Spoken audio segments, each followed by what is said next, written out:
Efesini 2 dal versetto 11. Perciò ricordatevi che un tempo voi, gentili di nascita, chiamati incirconcisi da quelli che si dicono circoncisi, perché tali sono stati fatti nella carne per mano d'uomo, eravate in quel tempo senza Cristo, estranei dalla cittadinanza di Israele ed estranei ai patti della promessa, non avendo speranza ed essendo senza Dio nel mondo. Ma ora, dillo alla persona accanto a te, ma ora, in Cristo Gesù, voi che un tempo eravate lontani, siete stati avvicinati per mezzo del sangue di Cristo. Egli infatti è la nostra pace, colui che ha fatto dei due popoli uno e ha demolito il muro di separazione, avendo abolito nella sua carne l'inimicizia, la legge dei comandamenti fatti di prescrizione, per creare in se stesso dei due un solo uomo, facendo la pace, e per riconciliare ambedue con Dio in un solo corpo per mezzo della croce, avendo ucciso l'inimicizia in se stesso. Ed egli venne per annunziare la pace a voi che eravate lontani e a quelli che erano vicini, poiché per mezzo di lui abbiamo entrambi accesso al Padre, in uno stesso spirito. Amen. Amen. Dunque, vi volevo parlare oggi della nostra esperienza in Israele, però non volevo togliere spazio alla parola di Dio e quindi ho scelto questo brano perché c'è una parola chiave che è muro. Tutti conosciamo il muro del pianto, tutti conosciamo che non si chiama muro del pianto, si chiama muro occidentale o è meglio correttamente Kotel o Kotel. Amen. Quel muro non rappresenta il Tempio, ma rappresenta il muro di contenimento, diciamo così, che era più vicino alla parte del Tempio dove era presente l'Arca dell'Alleanza, dove era presente la presenza di Dio, detta in ebraico la Shekinah. Infatti, non so quanti di voi ci hanno mai fatto caso, sicuramente nessuno come me, accanto al muro c'è una piccola fessura, una specie di galleria. Là dentro si entra, quel luogo è ancora più sacro del muro esterno, perché quel luogo è ancora più vicino alla Shekinah, alla presenza di Dio. Loro credono e sono convinti, e credo anche io, ma che lì ci sia ancora la presenza di Dio, che Dio non abbia abbandonato quel luogo, ma quel luogo, come tutte le cose di Dio, le persone devono essere sensibili alla presenza di Dio. Se le persone non sono sensibili, amen? Ci siete? Quanti leggono la parola di Dio ma non vengono toccati dalla parola di Dio? Il diavolo che sa la parola di Dio non è che all'improvviso si converte e se ne va in paradiso. Amen? Quindi c'è chi ha il cuore predisposto per le cose di Dio, sicuramente viene toccato. E c'è un'atmosfera particolare per i figlioli di Dio. Diciamo così, per i nuovi israeliti, per quelli spirituali, perché i vecchi israeliti si pregano là, però ancora sono sotto la legge, ancora loro hanno un muro di separazione. Questa parola infatti ci dice che il muro di separazione tra noi e loro e tra noi e Dio è il sangue di Gesù. Amen. Non ci piove. Quindi Paolo ci dice una cosa importantissima e voglio che la fissiate nella mente perché penso che il Signore vuole parlare oggi ad ognuno di noi. E ci dice che noi prima eravamo gentili di nascita, non gentili che siamo bravi, che siamo buoni. Gentili è un termine dispregiativo da parte degli ebrei, ma guardate che in realtà ci sono diversi termini con cui gli ebrei ci chiamano. Quello più dispregiativo in assoluto è gentili. Poi ce ne sono altri. Ho scoperto ad esempio che ognuno di noi, tra virgolette, diciamo così, i gentili, se non si vogliono convertire all'ebraismo, cosa che peraltro non è consigliabile dagli stessi ebrei, mentre loro hanno la bellezza di 613 leggi che devono applicare e quindi devono sottostare a quella legge, loro capiscono che per i gentili questo può essere un peso troppo eccessivo, per cui non possono raggiungere quella perfezione della legge. Tra virgolette, noi sappiamo che la legge Dio l'ha abolita per noi, amen? Però secondo il loro pensiero esiste una categoria di gentili che può, diciamo così, diventare, tra virgolette, ebreo, senza diventare ebreo. E si chiama la legge di Noè. A Noè infatti Dio ha dato solo 7 leggi, scendendo dal... non ve le sto qua ad elencare. Noè. Non ve le sto qua ad elencare, ma ad esempio ci sono non nominare il nome di Dio in vano, o un altro di avere un solo Dio. Ci sono anche altre leggi un pochino più pratiche, di essere sessualmente puri, cioè di avere un rapporto solo uomo-donna, marito-moglie. Ci sono diverse, sono solo 7 leggi, se andate a cercare su internet magari le trovate. E questi qua, che seguono solo queste leggi, possono accedere alla resurrezione futura che secondo loro avverrà. Anche per loro avverrà questa resurrezione. Uno di questi punti, diciamo, di queste 7 leggi, è che loro dicono che Dio è uno, non ha forma umana, quindi per noi non c'è niente da fare. Anche se noi crediamo che Dio è uno, noi sappiamo che Dio ha forma umana. Amen. Il Padre ha preparato un corpo per Gesù Cristo. Gesù stesso dice: tu hai preparato un corpo, mi hai preparato un corpo, lo dice nel Salmo. Quindi noi sappiamo che Gesù è venuto nella carne, Dio è venuto nella carne. Quindi non vi preoccupate, non c'è il rischio che diventate ebrei, neanche lontanamente. Amen? Quindi gentile è un termine dispregiativo, nel senso che loro sanno che sono stati loro i prescelti, gli scelti da Dio, i benedetti, quelli che Dio guarda con favore. Noi eravamo gente che era senza Dio. Dì alla persona accanto a te: tu eri senza Dio. Più convinti: tu eri senza Dio. Pensate alle migliaia, alle centinaia, alle milioni di persone che sono fuori, che ancora vivono così senza Dio e non lo sanno, perché questa parola ci dice che loro neanche lo sanno che sono senza Dio. E quindi vivevano nelle tenebre, non erano popolo di Dio, erano pagani senza rendersene conto, ed erano anche assenti, non avevano le promesse di Abramo. Eravamo senza promesse, senza prospettive, noi eravamo niente. Un'altra parola importante in questo brano è ma ora. Versetto 13, dillo alla persona accanto a te: ma ora. Ma ora. C'è un cambiamento. Voi sapete che il ma in italiano cancella tutto quello che è venuto prima per metterne di nuovo cose nuove. E infatti dice: ma ora in Cristo voi che un tempo eravate lontani siete stati avvicinati. Cristo ci avvicina. Non vi illudete.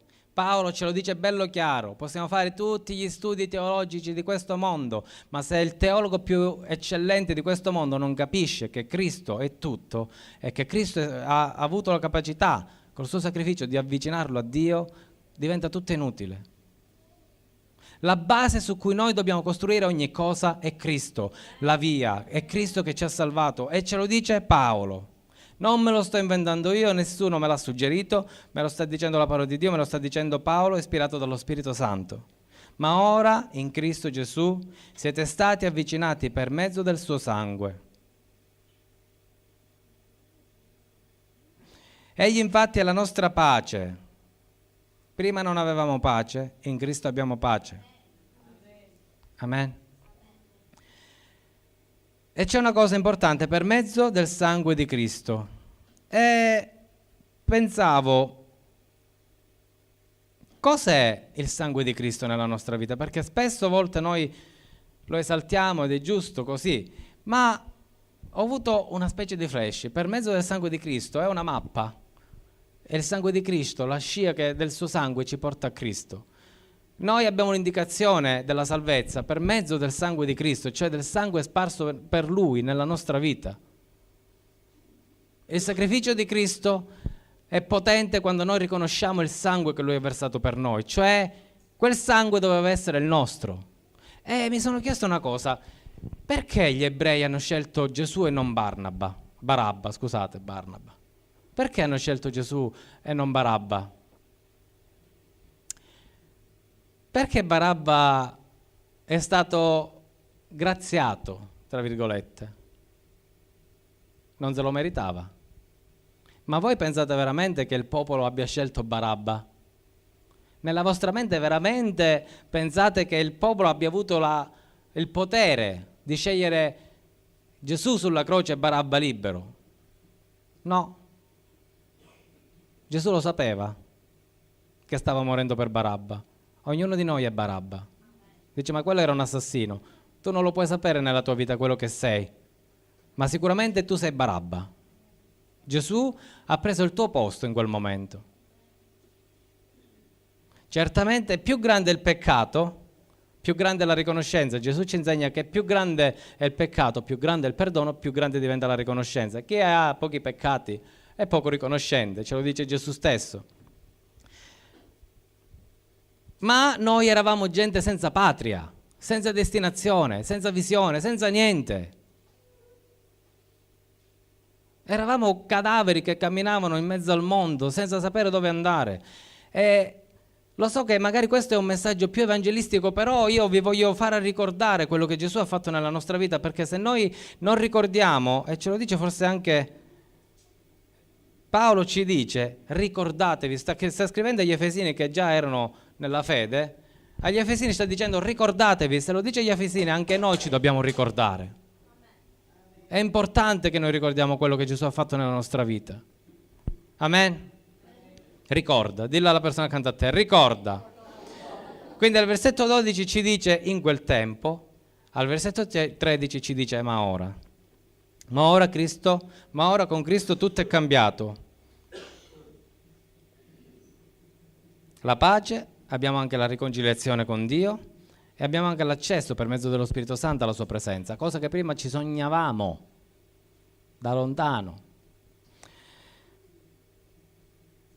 Vi voglio fare notare anche una cosa, che c'è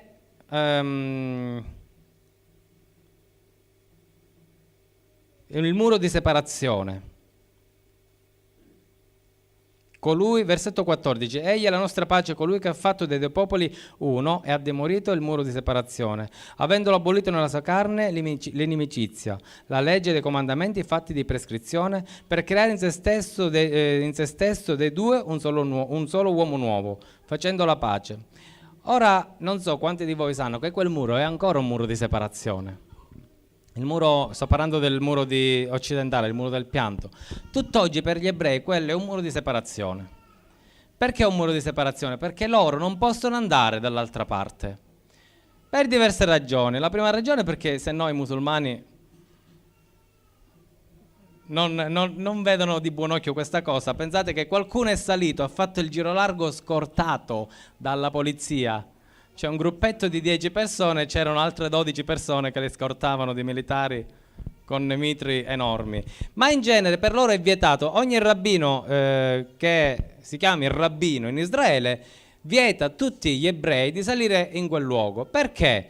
Perché una volta che il tempio non c'è più e c'è solamente, diciamo così, la cupola sulla roccia, non si sa dove era posizionata il luogo santo, il luogo santissimo, il santo dei santi. Non si sa dove era messo l'arca dell'alleanza. Non si è ancora riusciti a individuare il punto esatto. Per cui gli israeliti che passano su quel luogo santo, su quella terra santa, possono attirare la maledizione su Israele, su se stessi e su Israele. Vecchio Testamento, stiamo parlando ancora di cose vecchie. Solo il sommo sacerdote poteva entrare nel luogo santissimo. Amen, vi ricordate? Il papà di Giovanni Battista era il turno suo ed è entrato nel luogo santissimo. Solo lui poteva entrare nel luogo santissimo. Amen? Solo lui nel Vecchio Testamento. Quindi così parlando con Maria Antonietta, con Teresa e Totuccio, io ho spiegato mentre camminavamo su quel luogo, cioè dove eventualmente ci dovrebbe essere il luogo santissimo, e Antonietta mi fa, ma anche noi? Ci disse, no, noi no. Dio ha rotto quel muro di separazione per noi, perché noi siamo diventati sacerdoti. Amen. Noi non abbiamo più quel limite. Loro ancora hanno quel muro, noi quel muro non ce l'abbiamo più. In Cristo Gesù noi siamo diventati principi, re, sacerdoti. Amen. Anche se ci fosse una punizione, quella punizione non è più per noi. Ma c'è anche un altro tipo di muro di separazione, che è quello del peccato. Certe volte noi non andiamo alla presenza di Dio perché ci sentiamo troppo sporchi, ci sentiamo troppo indegni e creiamo un muro davanti alla presenza di Dio. Ma anche quello Dio ha distrutto col suo sangue. Non c'è quel muro, è qualcosa che ci stiamo inventando noi. E c'è un altro tipo di muro, il muro della tentazione. Certe volte noi pensiamo che tutto è tentazione. Ah, il diavolo mi sta tentando, ah, il diavolo qua, ah, il diavolo là. E voglio aprire una piccola parentesi per spiegarvi questa cosa. Esiste la tentazione ed esiste la prova. La prova viene sempre da Dio ed è sempre superabile. Amen? Perché Dio ha detto che no, Gesù ci ha detto che, Paolo ci dice che Dio non mette pesi su di noi più di quelli che possiamo portare. Quindi la prova è sempre superabile, è davanti a noi ed è sempre superabile e serve per dimostrare al diavolo che noi in Cristo ce la facciamo.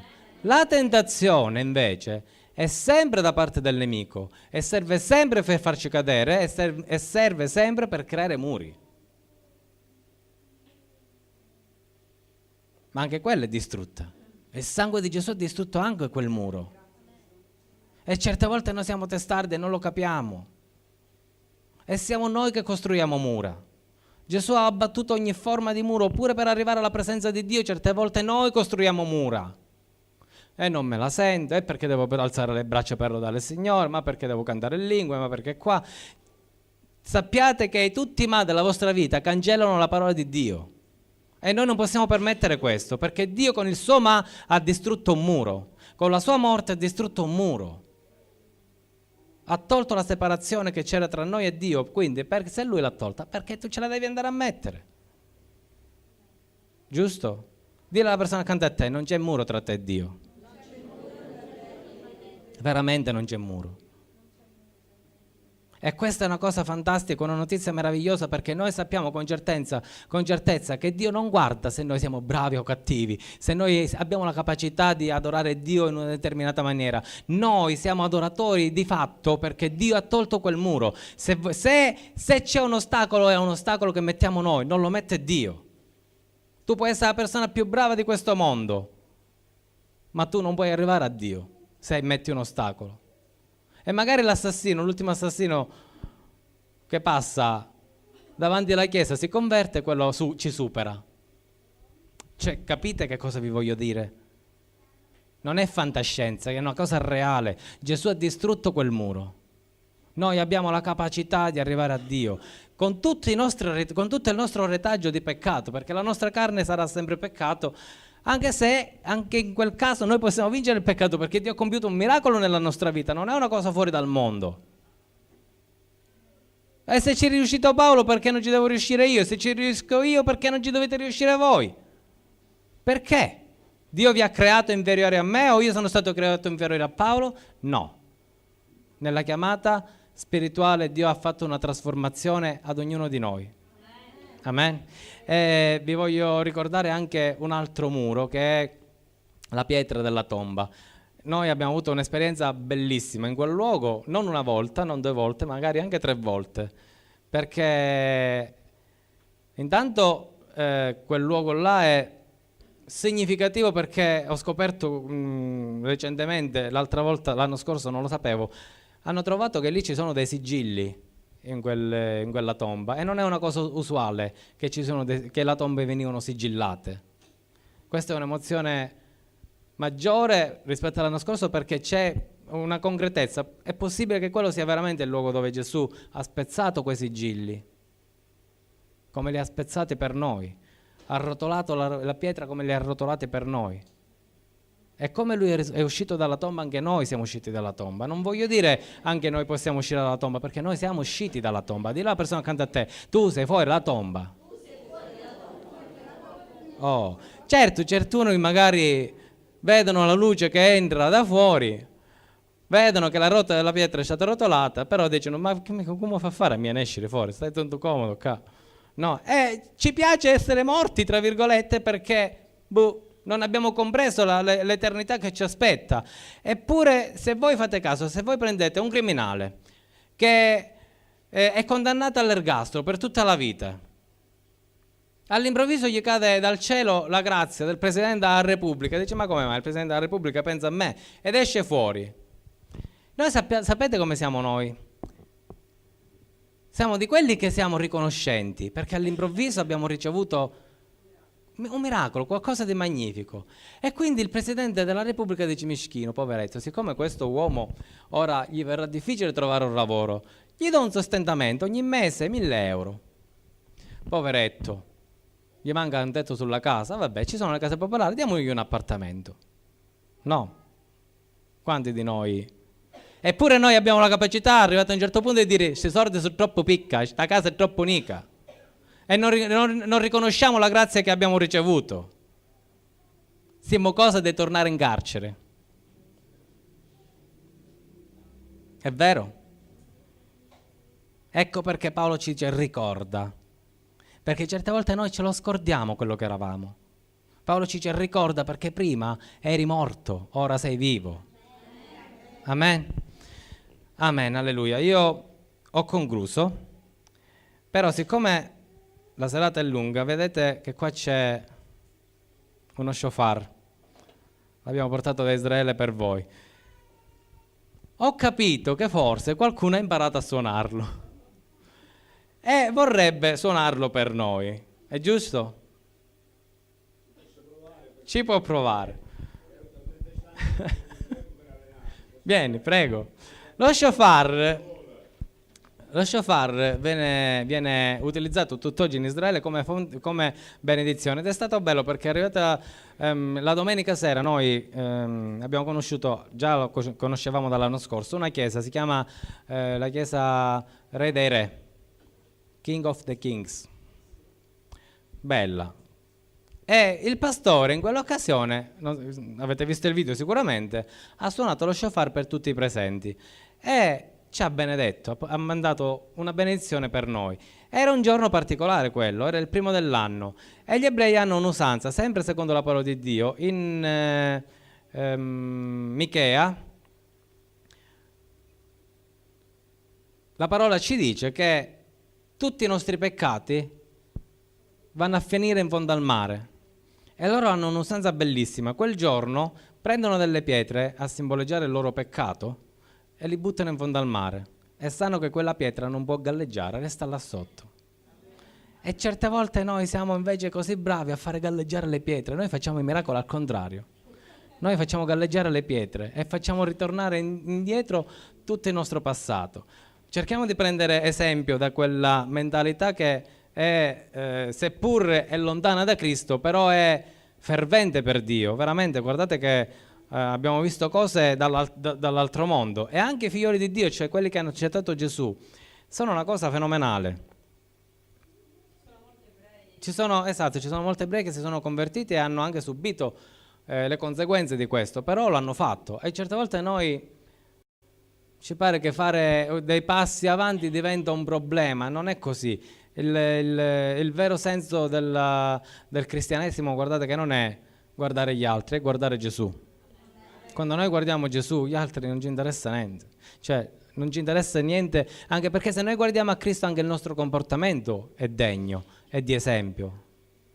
Non abbiamo l'interesse di farci vedere che siamo cristiani, perché guardando a Cristo già lo siamo cristiani. Il nostro modo di fare diventa consono a Cristo. Nella misura in cui noi guardiamo a Gesù, vi ricordate, abbiamo parlato di Pietro, che mentre camminava sulle acque, mentre guardava Gesù, lui camminava sulle acque.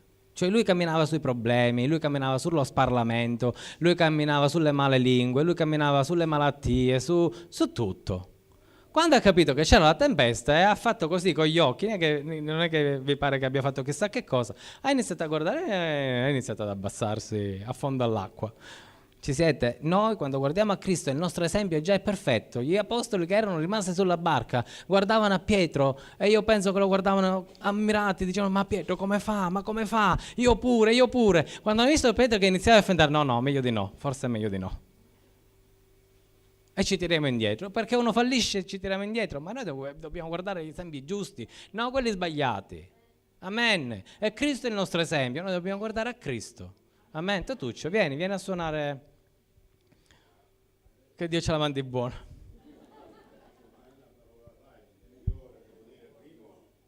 Aspetta, ti faccio parlare. Prima... Ecco, lei lo comanda, non c'è niente da fare. Con quello tuo personale. No, mettilo qua. Allora, io prima devo ringraziare lo Spirito Santo affinché mi possa fare parlare di quello che io veramente ho vissuto. Devo ringraziare il pastore Carmelo perché è stata una guida veramente eccezionale. E Teresa che è una traduttrice internazionale. No, con questo abbiamo veramente ottenuto di più, diciamo, in questi giorni, perché facendo così abbiamo risparmiato tempo, non si è perso tempo, tutto il tempo è andato veramente nella situazione migliore per vedere. Infatti io ero a pezzo, non ho dormito niente, sinceramente sono molto stressato, stanco, ma nonostante ciò mi sono esposto allo Spirito Santo affinché veramente mi possa far riprendere. Infatti si vede, non so se ci riesco a suonarlo, però che devo dire, grande esperienza. Io, se devo dire la verità, ho girato moltissimo grazie al mio lavoro che mi ha fatto girare moltissimo con l'ENI e ho girato tutti i posti immaginabili, però un posto come questo scordato, è una roba veramente grandissima, oltre che quello che ci ha fatto vedere che non abbiamo avuto tutto il tempo necessario, però il più l'abbiamo visto, è mancato qualche cosa ancora da vedere, ma la rivediamo poi le esperienze. Io non mi voglio prolungare tantissimo perché ci sono gli altri che devo parlare, però ho fatto 2 esperienze con il pastore Carmelo, perché noi ogni sera eravamo sempre al muro del pianto. E allora io la sera prima, diciamo, mi sono ispirato veramente fortemente al Signore per fare che dia la possibilità a tutti quanti. Ho fatto una raccomandazione mia personale al Signore che voi tutti avete la possibilità, la disponibilità economica e di tutto per andare a visitare questo luogo, è veramente una cosa eccezionale, va bene? Questa è una cosa. Poi un'altra cosa, non lo so se è casuale, ma gliel'ho fatto notare pure al pastore Carmelo. Lui seduto qua e io seduto qua, perché ogni sera eravamo sempre là, sempre, tutte le sere. Quella immancabilmente, poi rientra a casa. Prima andavamo a mangiare, giustamente, poi... Niente, anche quella sera diciamo che io mi sono ispirato veramente al Signore. E mentre mi sono ispirato gli ho detto... Cioè mi sono detto così, ci ho detto guarda, veramente avevo quella necessità di vedere qualche cosa. Infatti gliel'ho detto, Spirito Santo, veramente voglio che tu mi fai vedere qualche cosa, un segno me lo deve fare capire perché non voglio perdere tempo, io voglio di vedere qualche cosa e di sentire qualche cosa. Infatti non è che è passato tanto e dopo un po' ho chiamato al pastore Carmelo, ci ho detto, vieni qua pastore, ti faccio vedere una cosa vedi là? Lui mi ha detto non vedo niente. Ma come non vedo niente? Possibile. Ora voi non ci crederete. Il volto, se volete ve lo faccio vedere dopo, non so se si vede bene nella fotografia, c'è da vedere comunque perché c'è da ingrandirla moltissimo. Io ho visto il volto di Gesù, solo il volto di Gesù scolpito nella roccia, non grande, all'altezza diciamo formato quasi come un viso, diciamo, normale, un viso. Però lui mi guardava, la cosa più che mi ha colpito è perché mi guardava ma era un viso, diciamo, stanco, non mi ha guardato con un viso allegro, contento, cioè vedevo quel viso che mi guardava un po' come se non mi guardava un po' così, come mi voleva svicciare, diciamo, no?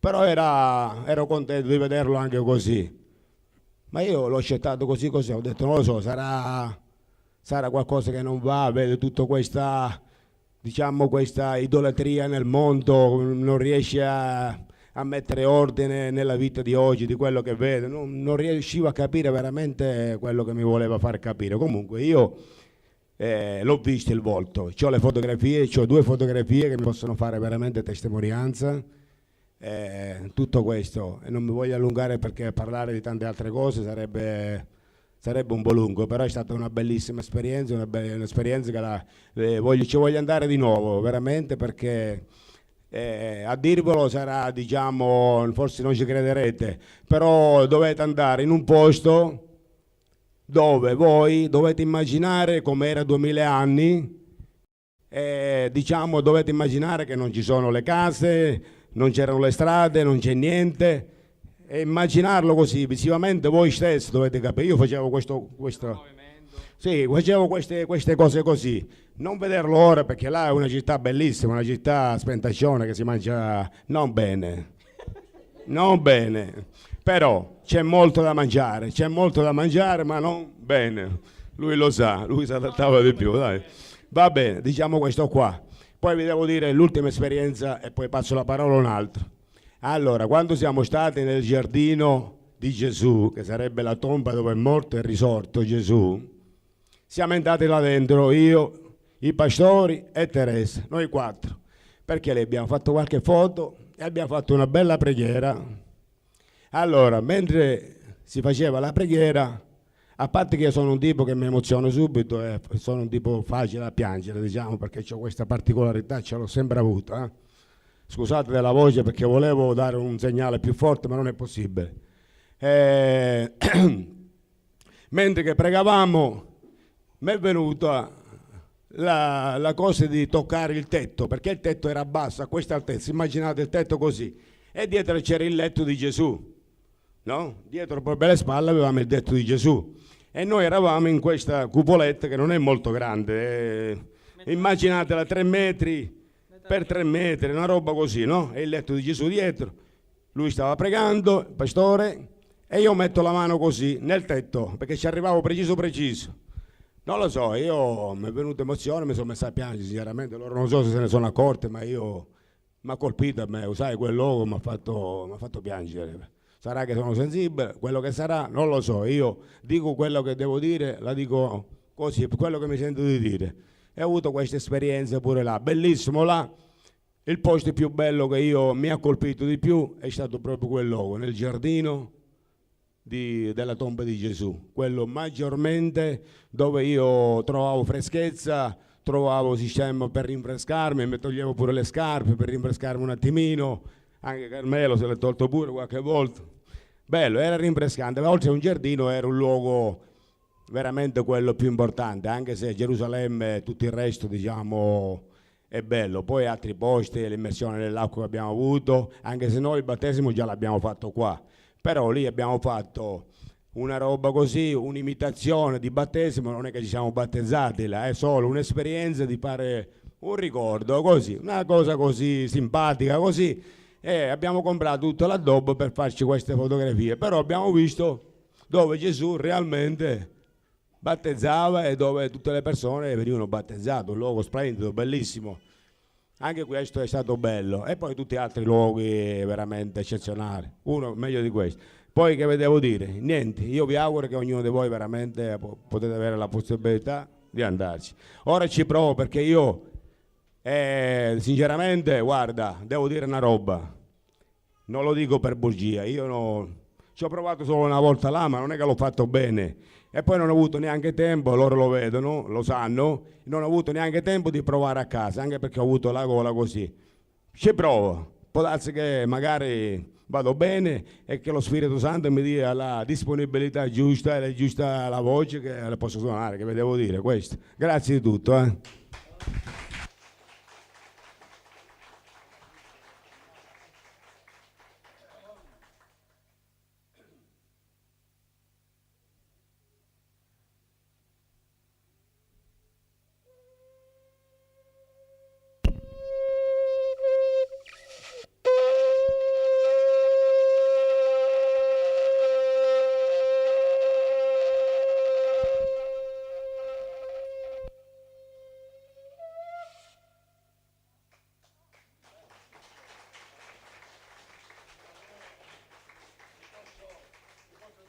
Che non è facile per niente, ma ci vuole molto allenamento come tutti gli strumenti, però va bene così, dai, basta il pensiero, va bene? Va bene così. Forse magari Alessia poi ne può insegnare, perché si suona un po' come la tromba, come gli strumenti a fiato. Poi, complimenti. A parte il fatto che io mi sono trovato bene a mangiare. io problemi non ne ho. Certo, poi il mal di pancia me lo sono tenuto ancora un mal di pancia. Ai ai. Perché il piatto principale, voi dovete sapere che là sono i ceci. Quello è il piatto principale. Le falafelle sono fatte con i ceci, l'hummus è fatto con i ceci. Che avete voglia di carne? Carne e hummus. Ma che avete voglia di insalata? Hummus e insalata. Ovunque c'è sto hummus. Comunque, grazie a Dio poi abbiamo trovato anche un ristorante, tra virgolette, un self-service che era gestito da cristiani, da figlioli di Dio. Era una chiesa luterana o anglicana. Però non era un'anglicana come uno pensa, c'erano anche persone battezzate nello Spirito, abbiamo avuto un incontro là bello, c'era una bella preghiera, c'è stata, però non voglio rubare la parola, io vi direi tutto. Chi vuole venire? Teresa? Però veloce, no come a tuo marito, eh? Amen. Ringraziamo il Signore che ha accettato questa cosa.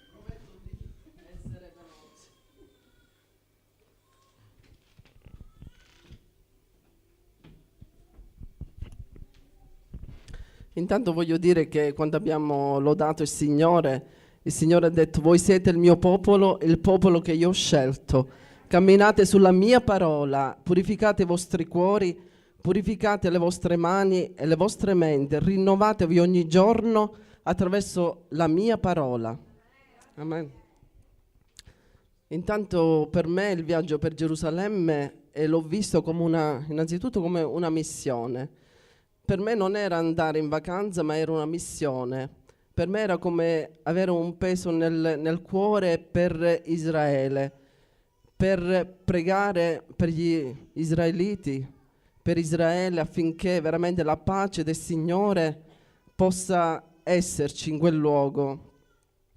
Perché ho visto, innanzitutto, ho partito con l'idea un po' strana per come viene, diciamo, presentata anche Gerusalemme, Israele, la Palestina. Spesso sentiamo parlare di guerre e quindi ho partito un po' con le mani avanti, un po'. Invece bisogna essere veramente tranquilli. Cioè, negli ultimi giorni io ero tranquillissima, avevo la pace nel cuore, perché se abbiamo Gesù nel cuore, ovunque noi saremo, ovunque noi andremo, non dobbiamo temere nulla, perché Gesù è la nostra guida, la nostra forza, la nostra protezione. È veramente un luogo che si cammina tranquillamente, che non c'è veramente nessun problema. È una città dove ci sono molti militari, c'è polizia dappertutto e quindi è una città protetta, al contrario, e quindi si può andare tranquillamente in quei luoghi. Le strade, sono stata anche meravigliata per quanto riguarda le strade bellissime, ce le possiamo noi sognare veramente. E quindi c'era molto ordine. E abbiamo fatto, appunto, come ha detto il pastore Carmelo, mio marito, una bella esperienza. È bello per un credente andare in questi luoghi, perché possiamo constatare di persona quei luoghi che noi abbiamo studiato attraverso la parola di Dio, abbiamo ascoltato, abbiamo meditato, e quindi viverli personalmente, di presenza, è tutt'altra cosa. È come la teoria e la pratica, quindi andare a vedere di persona è tutt'altra cosa. E poi c'era un'area spirituale, era spontaneo pregare, ovunque noi ci trovavamo ci ispirava a pregare, in qualsiasi luogo noi che andavamo non andavamo via da quel luogo senza pregare. Le persone che vedevamo per strada camminavano leggendo la parola, pregando. C'era un luogo di preghiera, di meditazione della parola. Cioè non c'era, veramente si viveva, ognuno viveva la propria religione nella spontaneità, nella libertà, senza nessuna vergogna. Quindi camminavano pregando, camminavano leggendo. Cioè e poi c'è veramente il centro di ogni religione, cioè non si vedeva nessun attrito, cioè tante realtà, ma tutti uniti in un solo luogo. Si vedeva l'unione in quell'atmosfera. E quindi era una bellissima esperienza, una bella realtà che abbiamo vissuto. E in alcuni luoghi che noi andavamo la parola era incisa dappertutto. Abbiamo ricevuto in conferma il messaggio di pregare per la pace di Gerusalemme, la vedevamo scritta nei muri, e la sentivamo attraverso questi incontri che abbiamo avuto l'esperienza, e quindi riecheggiava sempre lo squillo di tromba che ci invita a radunarci, che ci invita a essere uniti e desiderare la pace per il popolo di Dio. Quindi dobbiamo pregare per questa pace, e quindi sappiamo che l'unione fa la forza. Quindi i cristiani dobbiamo essere una sola cosa e dobbiamo vivere appunto le nostre esperienze nella naturalezza e dobbiamo desiderare la pace gli uni per gli altri, e innanzitutto desiderare affinché il popolo di Dio veramente si ravveda, abbia l'esperienza reale con Cristo, che riconoscono che veramente Gesù è già venuto. Dobbiamo pregare per questo, che c'è un grande popolo, c'era una fiumara di persone che si affollavano a scendere al muro del pianto, veramente un'immensità, un immenso popolo, tutti verso il muro del pianto, perché credono che c'è veramente la presenza del Signore. E ho visto una fede fervente, anche se non sono nella verità, per loro sì, ma noi sappiamo che Cristo è la verità e che per mezzo di Lui ogni uomo riceve la propria salvezza. E quindi noi dobbiamo desiderare, ognuno di noi deve desiderare che questo popolo veramente accetta Cristo nella propria vita, che Cristo si rivela in ognuno di loro. Amen. Amen.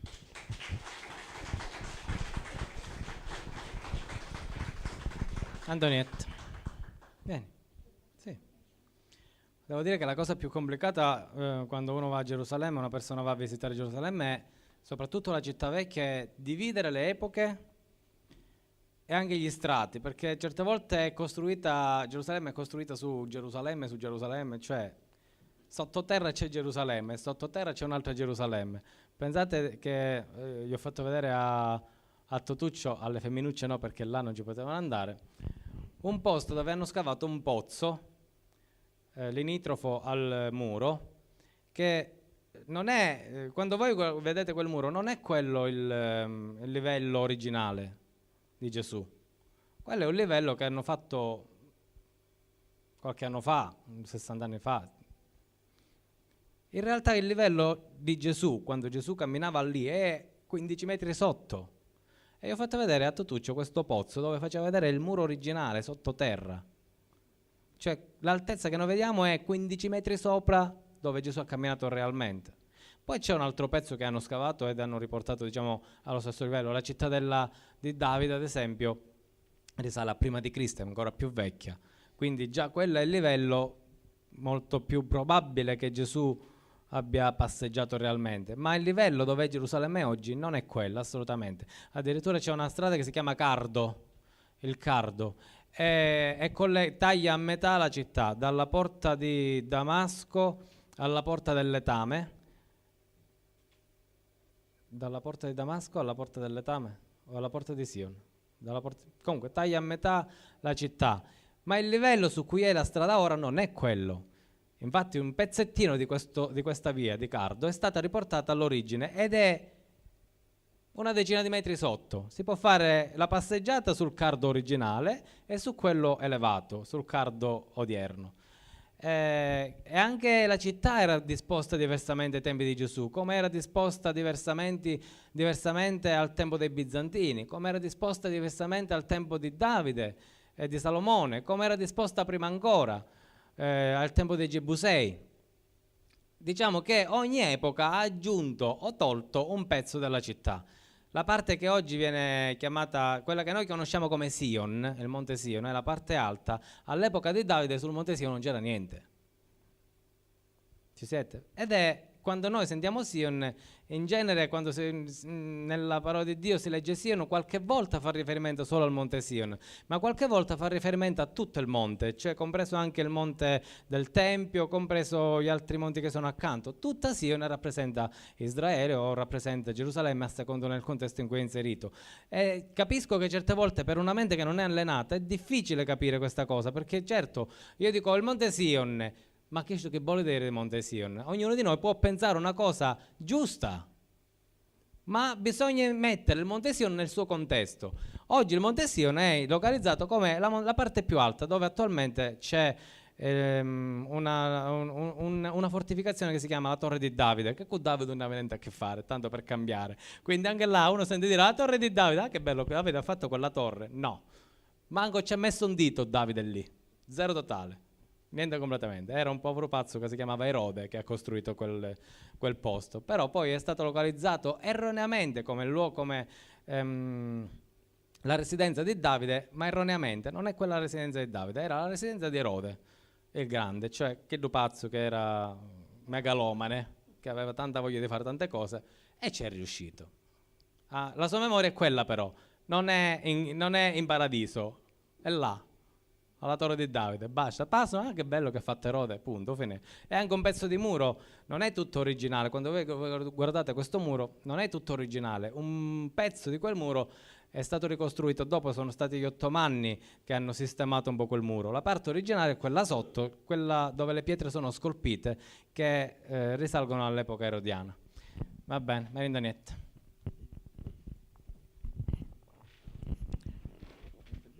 Vabbè, intanto la maggior parte delle cose sono state dette, quindi non è che scusate cosa.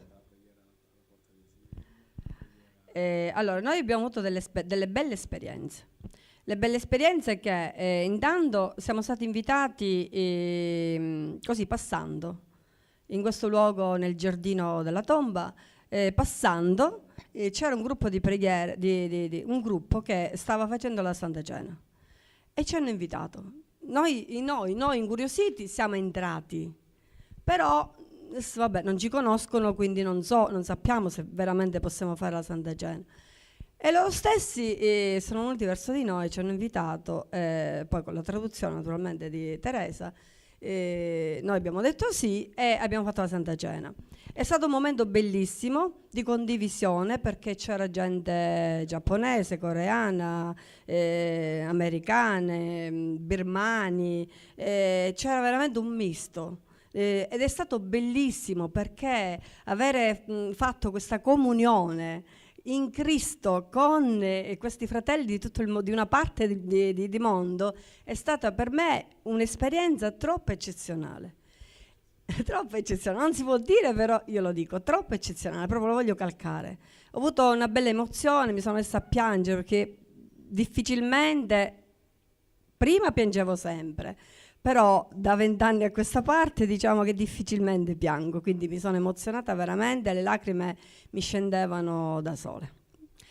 Poi c'è stato un momento bellissimo pure quando un pastore della Birmania con la moglie si è fermato con noi, ci ha voluto conoscere, ha voluto che noi pregassimo insieme a lui, a loro. Abbiamo pregato, abbiamo fatto un cerchio, abbiamo pregato insieme e poi alla fine lui, per invocare la benedizione di Dio su di noi, ha suonato lo shofar.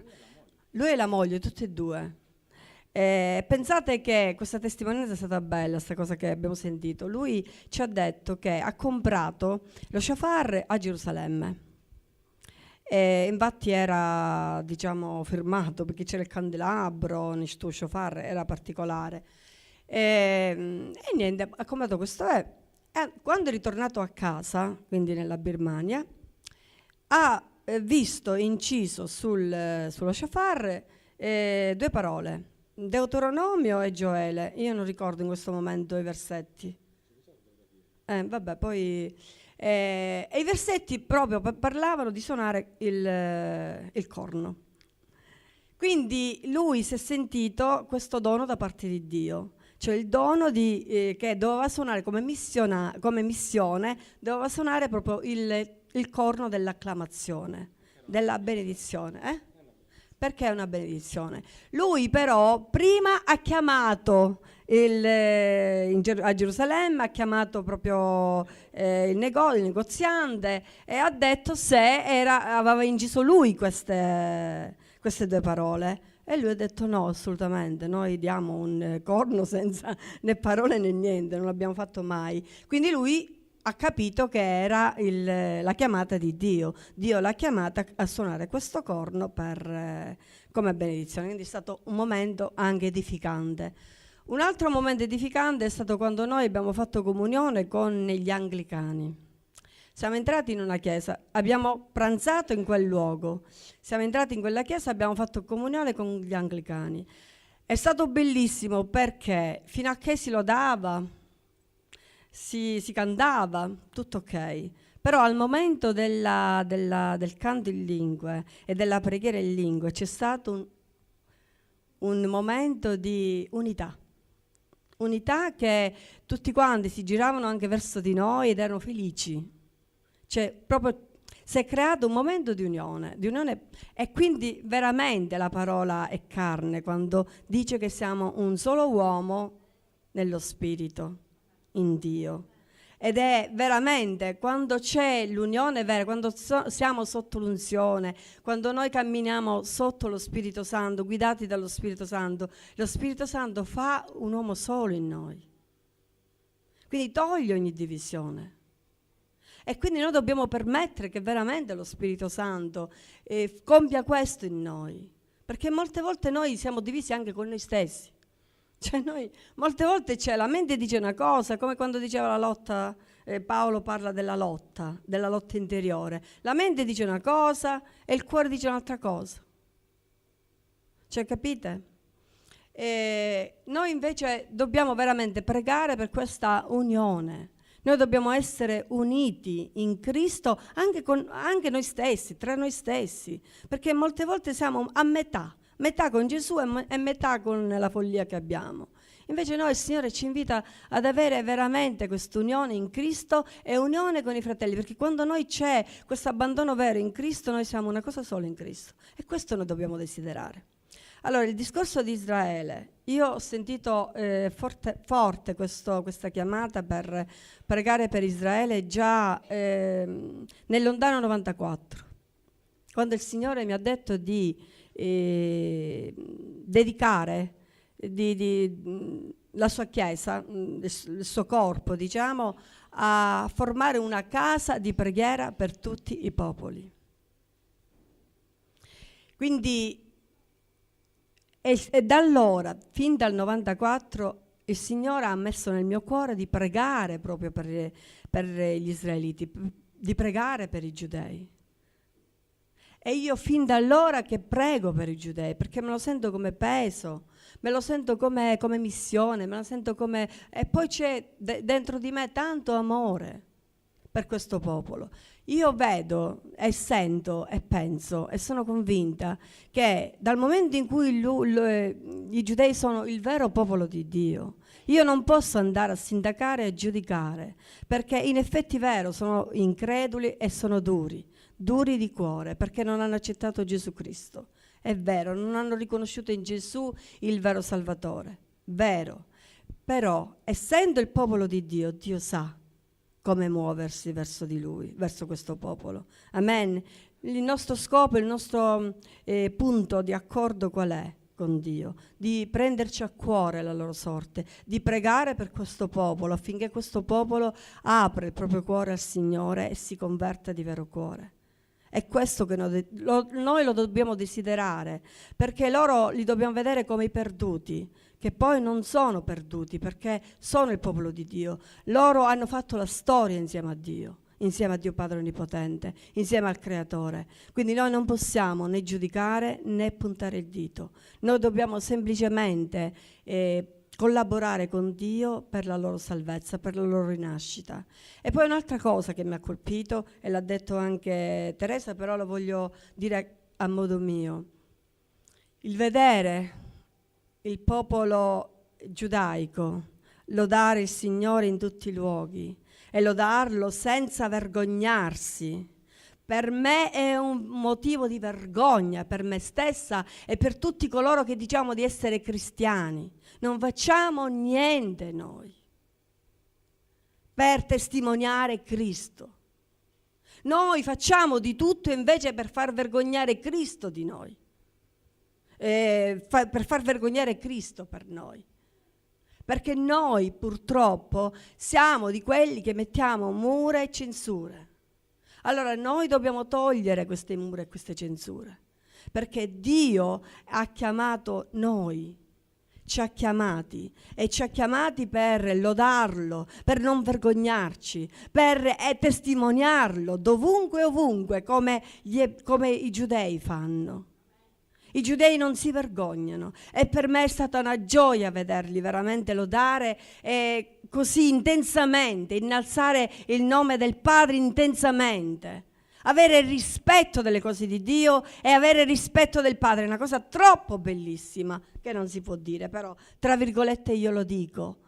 È una cosa troppo bellissima. Quindi noi abbiamo il dovere sacrosanto di innalzare Cristo nella nostra vita, di testimoniare Cristo e di non avere vergogna di appartenere a Cristo. Noi siamo di Cristo e noi il nostro obiettivo è quello di innalzare Cristo, testimoniare con la nostra stessa vita per far sì che gli altri si innamorino di Cristo. Perché se noi non ci comportiamo come Cristo ci dice di fare, ma chi vogliamo andare a incantare? E come possiamo permetterci di dire adora Cristo quando loro stessi ci diranno a noi: fallo tu prima, tu perché non lo fai?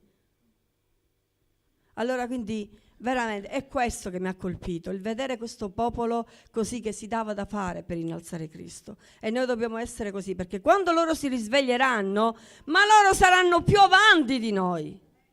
E tutti gli anni di dolore saranno cancellati in un batter d'occhio. Mentre noi, se non ci svegliamo veramente, noi rischieremo di restare indietro, perché loro ci avanzeranno. Allora, diamoci una smossa, diamoci da fare, facciamo veramente le cose serie, facciamo sul serio con Gesù, lasciamoci usare dal Signore e il Signore farà cose grandi con noi. Perché noi siamo il suo popolo, amen. Noi apparteniamo a Lui, amen. Quindi crediamo e facciamo, perché non basta solo credere, ma dobbiamo operare. Perché se non operiamo siamo semplicemente i dottori della legge, cioè siamo come i farisei che sono tuttora. Noi dobbiamo essere invece facitori della parola, amen. Ok. Alla porta di Siena abbiamo incontrato anche un gruppo di londinesi, erano di Londra, e avete visto il filmato, ma stavano facendo una preghiera magnifica, bellissima, si sono messi a lodare, a cantare, non si sono vergognati di niente, c'era una ragazza pure che si è messa a danzare. Se voi avete visto il video c'erano pure due bambine, ci avete fatto caso? Due bambine piccole, con le orecchie così. Sono arrivate là vicino alle signorine che danzavano e hanno iniziato a dare pedate, perché loro hanno capito che stavano parlando di Gesù e per loro è bestemmia parlare di Gesù come Dio.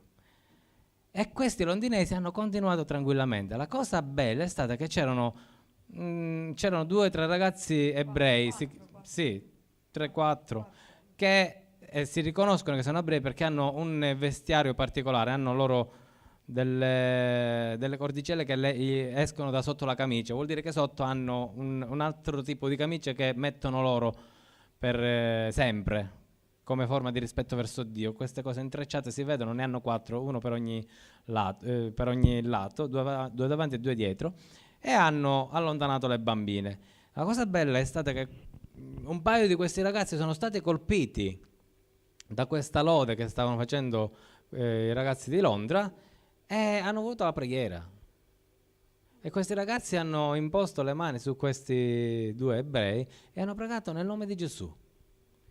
E devo dire che qualche cosa è scattato, quindi e vi dite che non è facile. Gli ebrei, quando tu gli parli di Gesù, diventano vipere, perché per loro Gesù non è un profeta, è un impostore. Quindi quando un ebreo accetta Gesù e già tu puoi pregare su quella persona, è un miracolo, è una cosa potente, è una cosa potente. E veramente io ero là, ho glorificato Dio perché dissi wow. Noi pure abbiamo pregato. Wow, sì, abbiamo imposto pure noi le mani. Eravamo là, ci siamo messi pure noi. Bello, bello, bello. Devo dire che abbiamo girato tanti posti perché per cultura, per farci una cultura, per vedere l'arte, per rivivere alcuni tempi e periodi. Ma abbiamo avuto dei momenti bellissimi, spettacolari. Il pastore birmano addirittura ci ha detto che la Sicilia era nostra e lui avrebbe pregato per noi affinché noi conquistassimo più territorio. E ci ha detto testuali parole: da questo momento in poi io pregherò per voi sempre. Amen. Bellissimo. Va bene. Vogliamo tutti quanti pregare. Ci alziamo. Pregare per questo popolo. Oggi dimentichiamo per un momento, perché se tu pensi agli altri, il Signore pensa a te. Dimentichiamo per un momento i nostri problemi. Amen. Quindi dobbiamo pregare affinché questo muro che nella loro vita cada, Amen. come è caduto per noi, deve cadere anche per loro, affinché i due popoli divengano veramente uno solo, nel sangue di Gesù.